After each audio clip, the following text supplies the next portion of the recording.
नमस्कार दोस्तों, स्वागत है आज आपका फिर से जीवन बदल देने वाली एक और ज्ञान से भरी बुद्धा इंस्पिरेशनल स्टोरी में। आज की ये कहानी जीवन की तमाम छोटी बड़ी तमाम तरह की समस्याओं से परेशान इंसान को समाधान देगी। Buddha moral story. एक किसान अपने गांव की परेशानियों से बहुत दुखी था।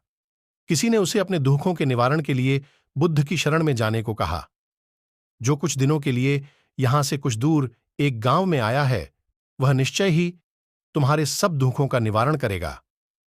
यह सुनकर किसान बड़ी इच्छा से बुद्ध की शरण में गया। ये सोचकर कि बुद्ध उसे उसकी समस्याओं, मानसिक पीड़ा, तनाव और दुखों से मुक्ति दिलाएंगे, वह बुद्ध के पास पहुंचा।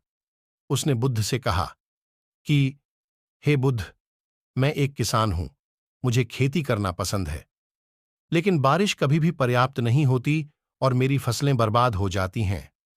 पिछले साल मेरे पास खाने के लिए कुछ नहीं था और इस साल भी अत्यधिक बारिश के कारण फसल को बहुत नुकसान हुआ।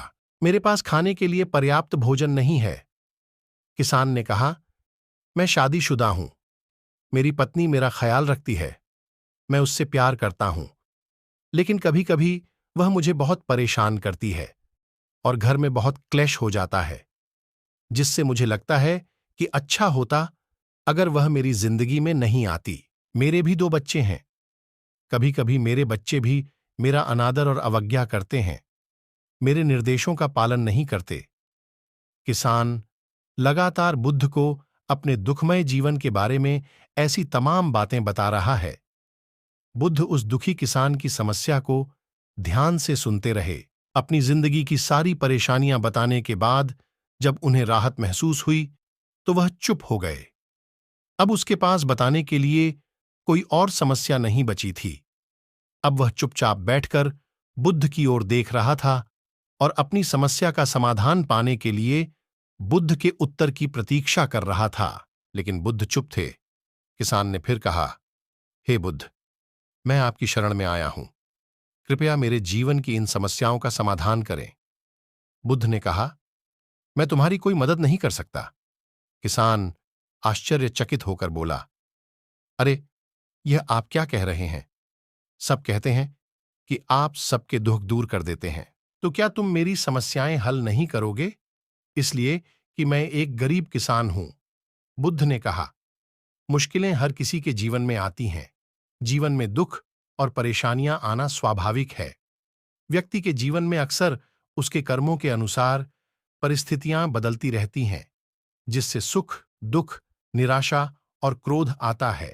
नए रिश्तों का बनना, पुराने रिश्तों का बिगड़ना, रिश्तों में मिठास और कड़वाहट, ये सब सामान्य है। यह जीवन का हिस्सा है और यह जीवन का चक्र है। हकीकत तो यह है कि हम सभी के जीवन में 83 प्रकार की कठिनाइयां हैं। इन कठिनाइयों का समाधान आप और मैं नहीं कर सकते, कोई नहीं कर सकता। जिंदगी और जिंदगी में बनने वाले रिश्ते स्थिर नहीं होते। एक दिन रिश्तेदार भी चले जाएंगे और जिंदगी भी खत्म हो जाएगी। लेकिन ये समस्याएं वैसे ही रहेंगी जैसे आज आपकी जिंदगी में हैं और कल किसी और की जिंदगी में होंगी। इस पर किसान अपना नियंत्रण खो देता है और क्रोधित हो जाता है और ऊंची आवाज में बुद्ध से कहता है कि हर कोई कहता है कि तुम्हें एक महात्मा, एक सिद्ध पुरुष, एक प्रबुद्ध व्यक्ति होना चाहिए।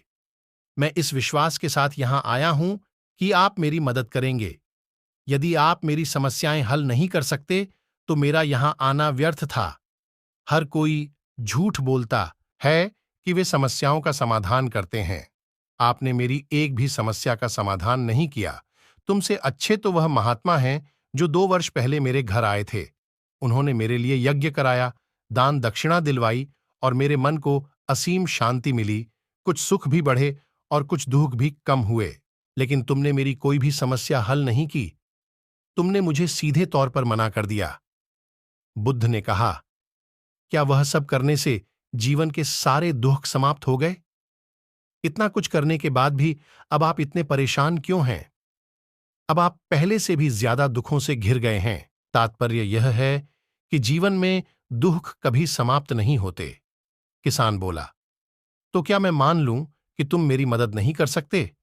यदि आप ऐसी छोटी छोटी बातों का समाधान नहीं कर सकते तो आपके उपदेशों का क्या लाभ?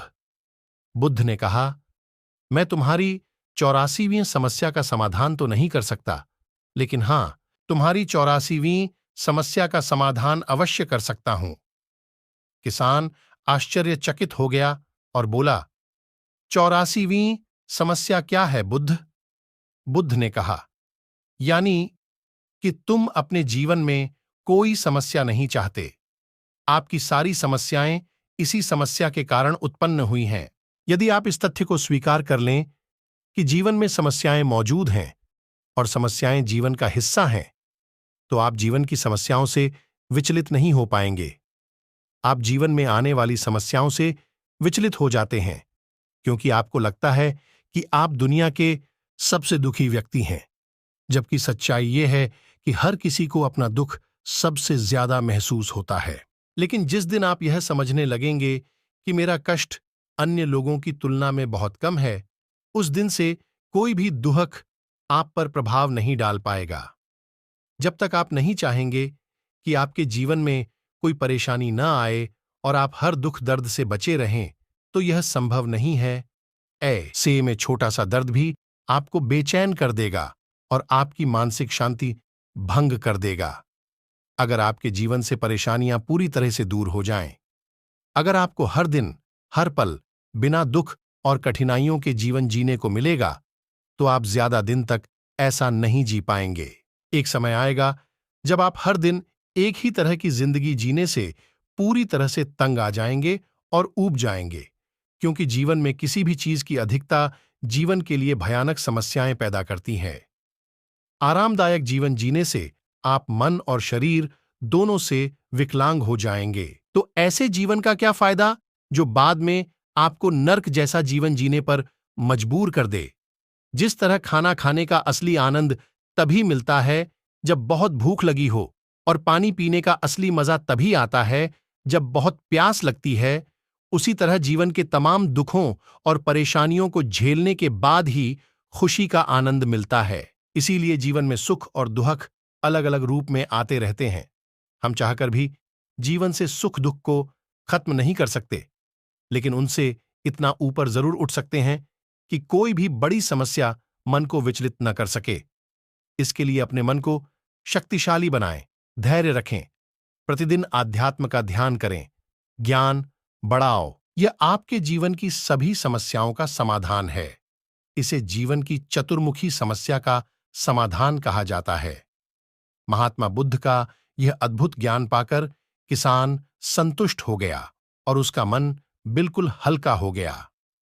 मन में जो समस्याएं परेशान कर रही थीं, उनके प्रति जिज्ञासा शांत हो गई।